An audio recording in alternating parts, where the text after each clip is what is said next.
Welcome to The Midpoint. I'm Patrick McKenna, founder of One America Works and partner at Comeback Capital. Today, I am joined by Ilya, Preston, who's the CEO and founder of Paxafe. I am extremely excited about this conversation because you are delving into your business hits three of the hottest topics. Supply chain, it is super hot. It's been hot for a couple of years. AI, this is something that in the last couple of months has really hit the top of the, just hitting everybody's radar. And you're doing this in Indianapolis. So, the kind of heartland, off the coast entrepreneur innovation. So welcome to The Midpoint. Excited to have you and look forward to the conversation.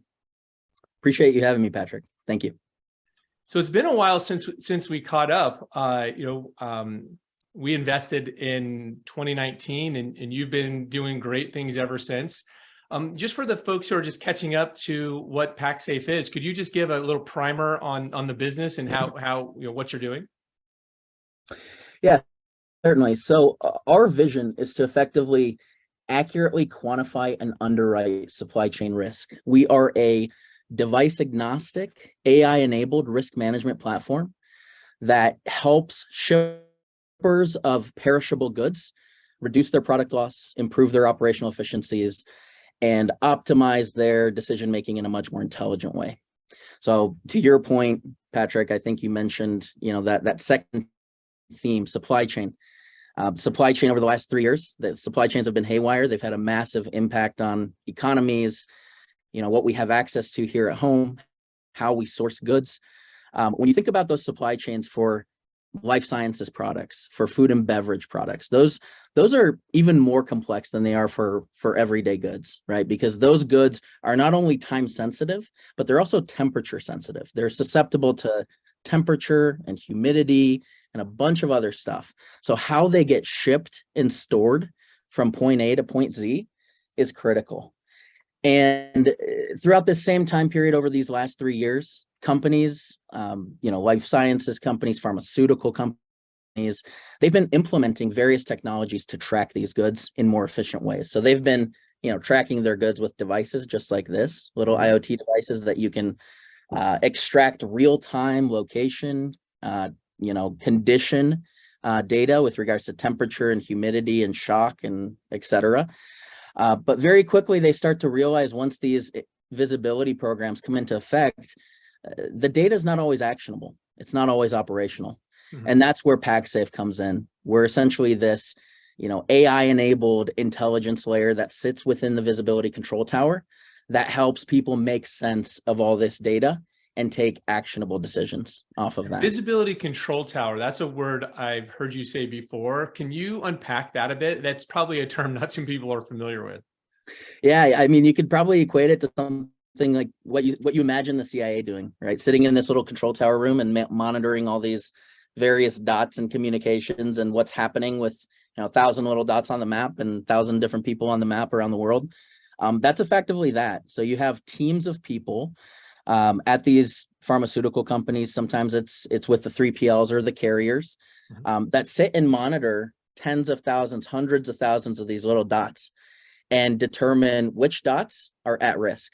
Right now, that's a really time-intensive and labor-intensive task. And what we do is we help automate various components of managing all of that in a much more streamlined way. So number one, we help contextualize data and understand root cause. We're not just showing our partners what's happening or when something's happening. We're actually helping them understand root cause, what's driving these adverse events. Number two, we quantify risk in a really, really accurate way, both on a shipment lane level as well as a live product level. And then number three, that enables us, those two things up front, contextualization and risk quantification, enables us to drive really, really accurate prediction. So we can actually determine when adverse events, when shipments are going to be delayed, when temperature excursions are going to happen before they happen, so that companies can proactively intervene. I know you asked me about traction and kind of where we are as a company. To your point, where we've been proud to have Comeback as a financial partner of ours since 2019. We launched our MVP version of our platform with some closed pilots pilot partners back in 2021. And then we launched our commercial version of the platform early 2022. And, I think the rest is history. We've been throughout 2022, I think we grew 26% month over month. We're now a team of 30. I saw that. That is, yeah, you're really getting some nice traction, about 10 or so enterprise level clients. Does that sound about right? That's right. That's right.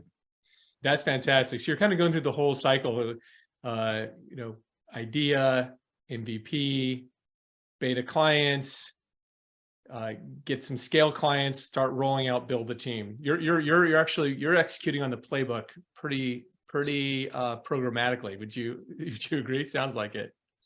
I mean, it didn't happen overnight. I think we've been able to figure some things out. Certainly without our fair share of challenges, but I think these last 12 to 18 months have gone very well. So it's such a niche market that a lot of people don't understand, except for you go into your grocery store and stuff is there, or you go to the pharmacy, your stuff is there. What's the backstory, Ilya? Like, how did you get interested in this problem? Yeah, so I am not somebody that's started a lemonade stand when I was 5. I wasn't hustling people when I was 12. I was not a born entrepreneur. After school, after college, I went to work in corporate America.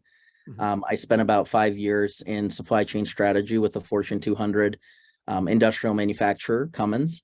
And then I crossed over into consulting and did about 3.5 years of strategy and ops consulting. And that was a pretty broad spectrum of work in consulting. I did some financial due diligence, some IPO readiness, divestiture strategy. But I would say about a year of that time, I was also focused on supply chain optimization, and specifically within healthcare. So I worked with 3 or 4, I think 4 really big healthcare organizations back in, I think this was probably between 2014 and 2016 at some point. And they were just starting to implement a lot of these visibility programs, right? So I think at that time, all of these visibility tools and providers were just kind of getting started and launching up. And so it was a big thing back then. People started implementing these programs and implementing these devices and starting to validate them. And, when we would do optimization analysis around supply chain, we would look at a lot of that data and see how you were working as a consultant, seeing a problem that was just getting you more and more interested. So you're kind of doing market research on somebody else's dime, actually getting paid for the market research. That's fair to say. I think Right? so. It wasn't an immediate light bulb, but I think after seeing 3 or 4 clients experience really a lot of the same things, and honestly, I come from the manufacturing world before consulting, and specifically before healthcare consulting. What they were doing in healthcare was like 10 years behind what we were doing in manufacturing. From healthcare was 10 years behind manufacturing. Yeah. What we had done for example, at Cummins was light years ahead of what I saw in healthcare. So, from my vantage point at that point, if we have this lack of infrastructure and process and technologies shipping some of the world's most important goods that are consumed by humans, that literally have an impact on our safety, our health, our happiness, et cetera. I just saw that as a big opportunity and a big gap in the market. And then a lot of people are working in, like, particularly I think in kind of heartland entrepreneurs have a little bit more of your background, versus coming right out of college and starting a company. They're getting work experience. They're kind of practitioners in a field and they see a problem. And I bet a lot of people, like, listening to your story are sitting somewhere and they're like, yeah, I see this problem or I see this opportunity, but you did something about it. Can you share with us, like, where was that moment where it went from I see a problem to I'm going to do something about it and start a company? Yeah, that's an interesting question. I think in my particular case, I had seen other problems before. And I would team up with a few of my friends that I worked with. We'd, do a few weeks of research. We'd put together a business plan, which of course is what you thought is the conventional next step of getting one step closer to launching your own thing.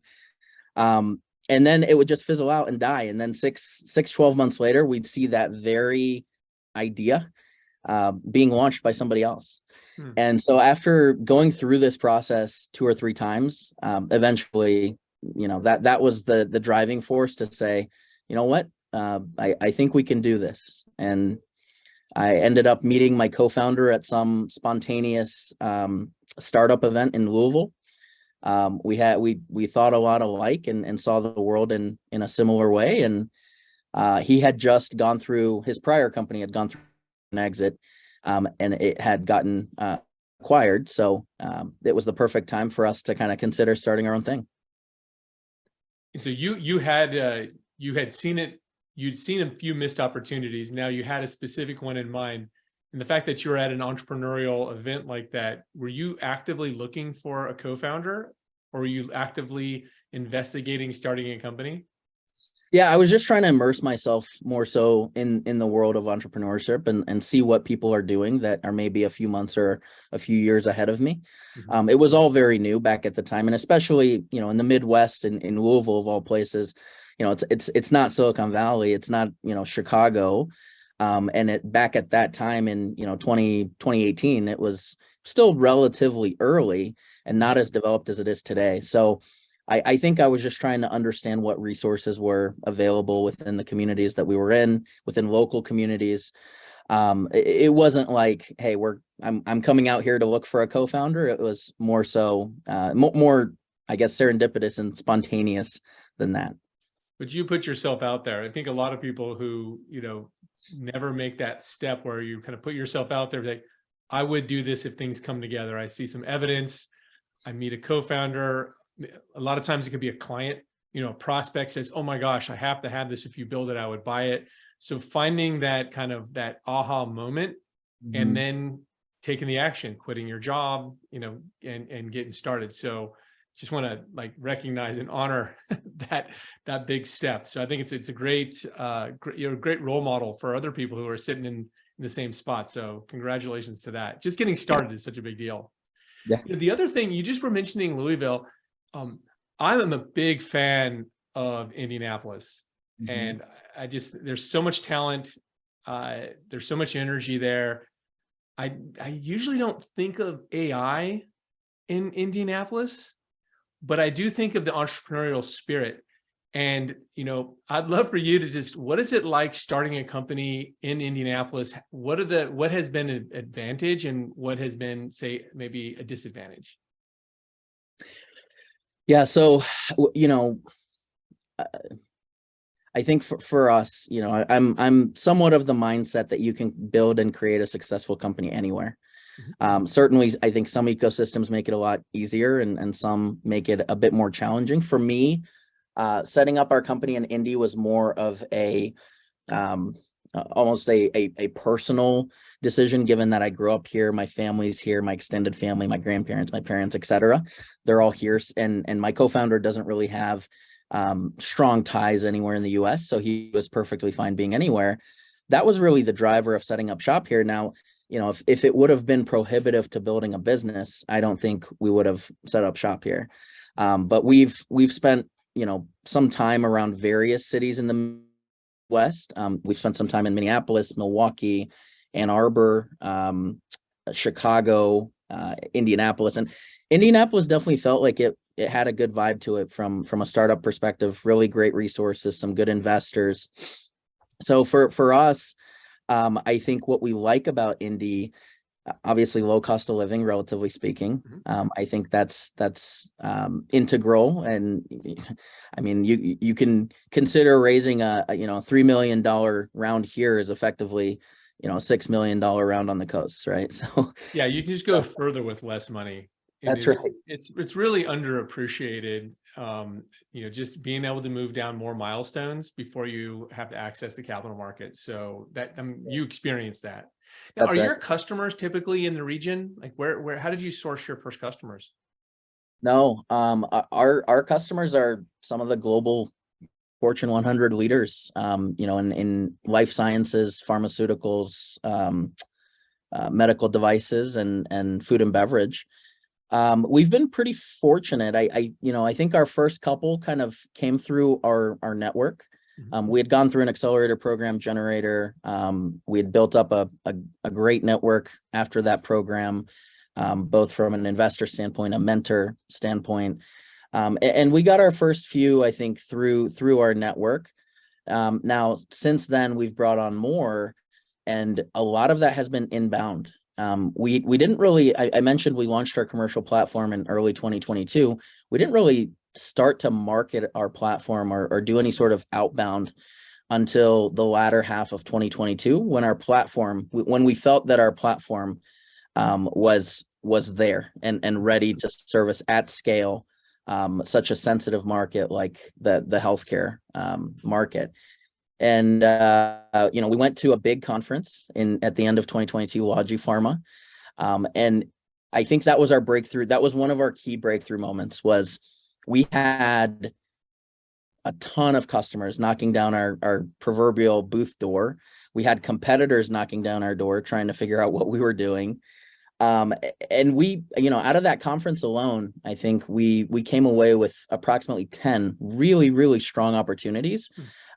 Over half of those, so to date, 6 of those have materialized into, at minimum, paid pilot engagements. Wait, so let me just circle this for a second. So you had built your commercial product, and then right. you go to a conference that's on target, right? It's a good conference. You invest in a booth, costs money, time, resources, Right. and on the show floor, you start showing your product, and people start. It's like out of a movie. People start going, "What are you doing? This is different. It's solving the problem. Competitors are coming up, customers are coming up." And you're saying that 6 of your clients came out of this aha moment. Wow, that's powerful.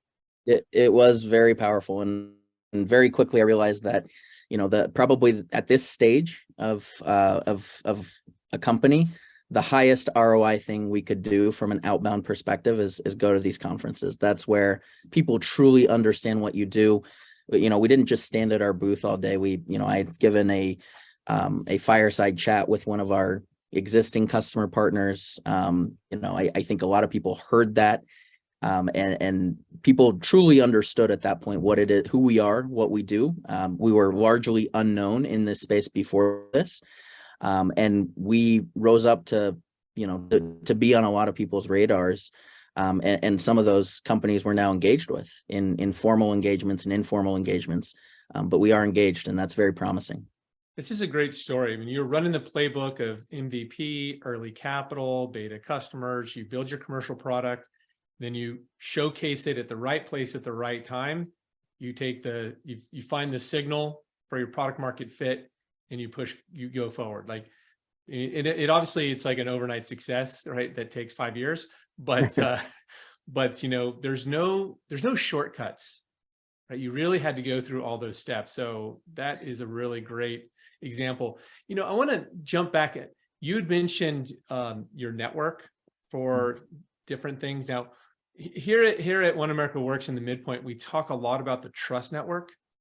We talk about Silicon Valley specifically is a trust network where people have worked at similar companies, backed by similar venture capitalists. They, maybe some of them gone to the same school. And once you're in the trust network, you can then get access to talent, capital, knowledge, and stuff like that. It's harder to do outside of Silicon Valley, but what's changed is there's more access to this trust network. It sounds like you built a trust network yourself around your company. Can you talk about how you did that and how valuable it's been?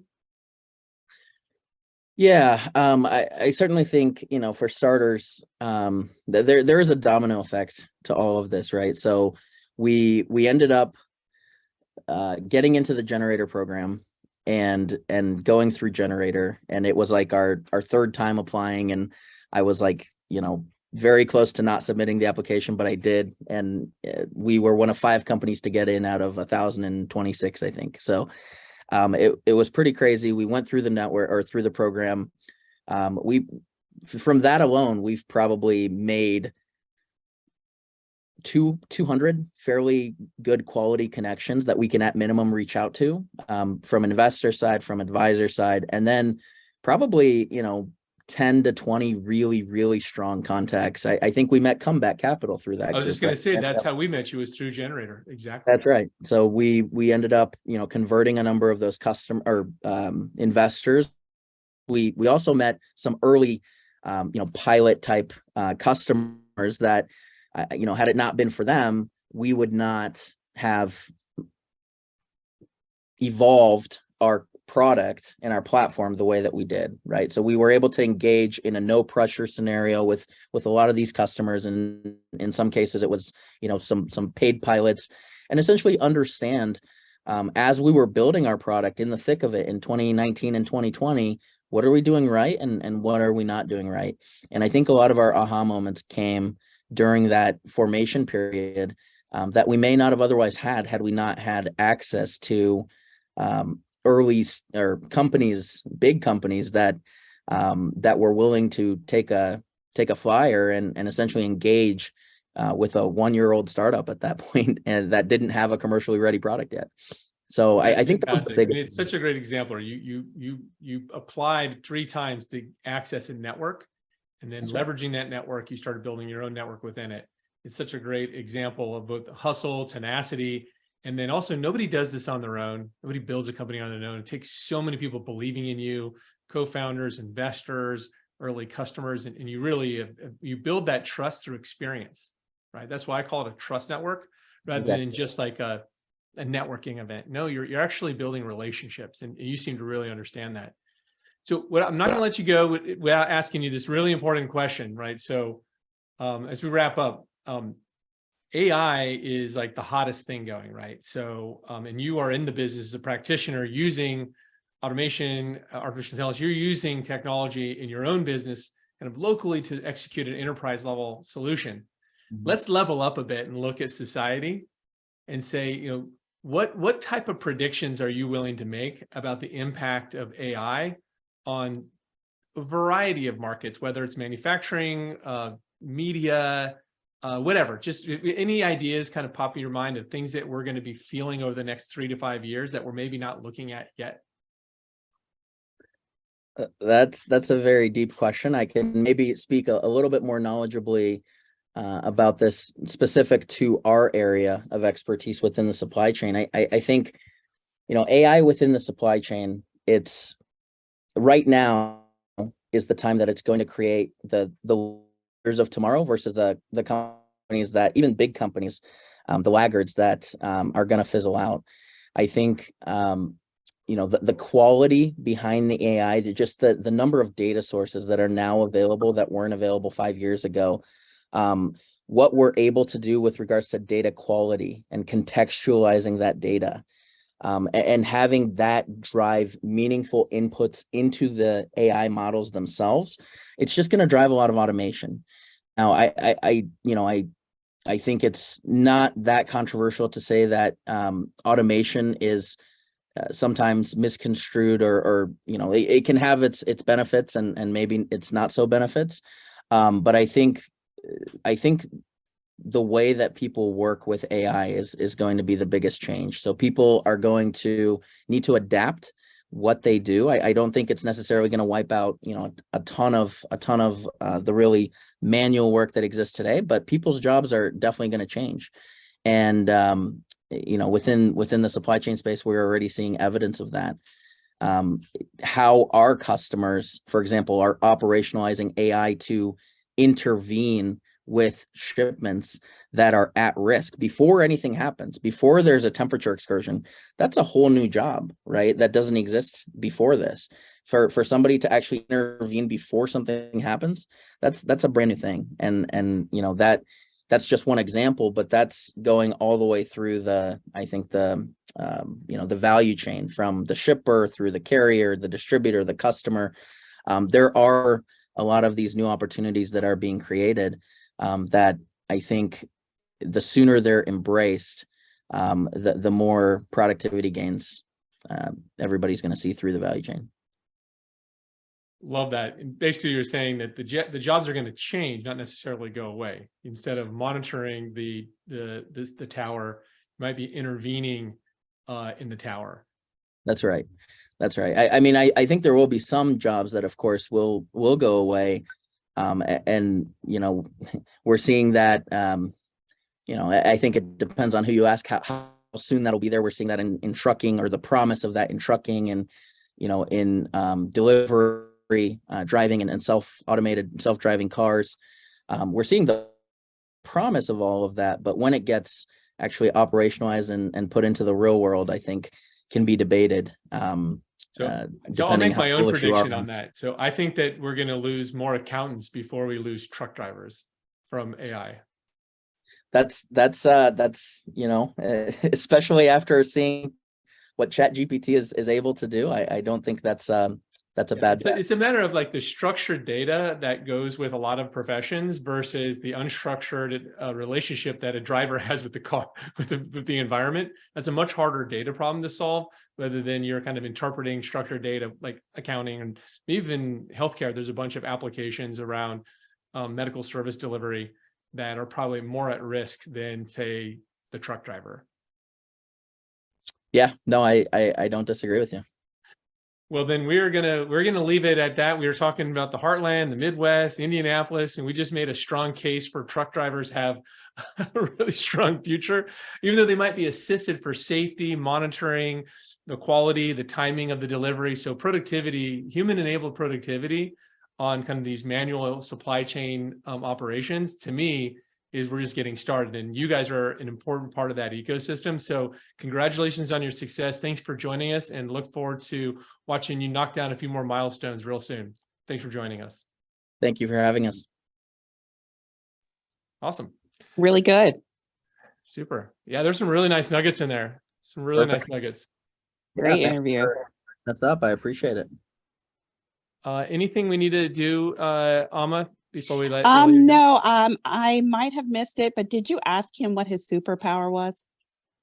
Or do you need to do that, or no? Reset. Let's do it. Let's see what happens. That's fine. Yeah. Okay. So I'll go off. 3, 2, 1. All right, Ilya, I can't let you go without asking you, what is your superpower? Yeah, so as a company, our superpower is to build really accurate predictive models, right? And I think we're starting to see evidence of that, where companies have used other predictive capabilities that have access to a lot more data historically, that have been around for a lot longer, but they're not performing as accurate. I think the way that we're able to do that is how we view and how we get to accurate prediction. I think conventional wisdom will tell you there's really two ways to get to really, really accurate predictive models. One is this critical mass of data. The other is focusing on really high quality inputs to that data. And while we adhere to the fact that the first one is really important, we think the second one is absolutely indispensable. So we've developed this really robust process of contextualizing data at a very granular level, understanding root cause behind why certain events occur, then quantifying that risk, like I said, on a lane level, on a shipment level, and using that as one of the key inputs into how we build prediction. And so at the end of the day, we get, predictive time of arrival with greater than 95% accuracy. I'm just going to frame this a different way. Is you're the most laid back superhero in the group, because you're like, I knew that was going to happen. Why do I need to go and save the day? I saved it yesterday.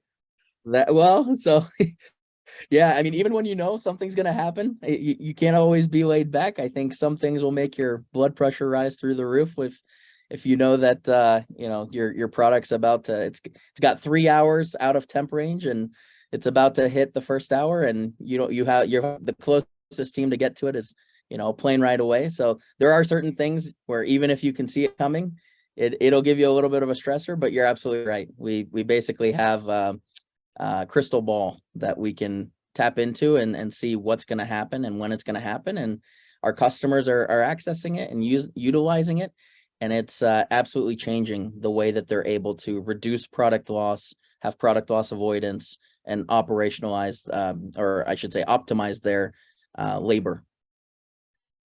So what I hear you saying is that Paxafe has built a crystal ball, and that's your superpower. That's our superpower. That's a great way of putting it. Perfect. Okay, well, thanks again for joining us. Really super to learn more about the business, about your background, your journey, and sharing what why you did in Indianapolis, and hopefully inspiring more entrepreneurs in more places to take that risk and pursue that dream. So thanks again. Thank you for having me.